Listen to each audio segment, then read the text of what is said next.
Welcome to కేబ్రో nature.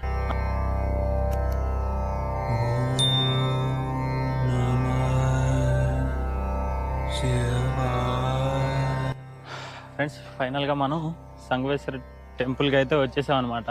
ఇప్పుడు ఆంధ్ర నుంచి తెలంగాణ నుంచి ఆంధ్రాలో అయితే అడుగు పెట్టాము. బోట్ అదిగో ఆ బోట్లో దిగి ఇప్పుడైతే నడిచి వెళ్తున్నాం అనమాట. ఫ్రెండ్స్, మనం ఇక్కడ నుంచి చూస్తున్నట్లయితే వ్యూ అయితే మామూలుగా లేదనమాట. అంటే ఫుల్ నీరు అక్కడికి వరకు ఉంటుంది. అక్కడ ఎక్కడైతే చెట్లు కనిపిస్తున్నాయో అక్కడ వరకు నీరు ఎక్కేస్తుంది అనమాట. ఇప్పుడైతే నీరు మొత్తం తీసేసింది.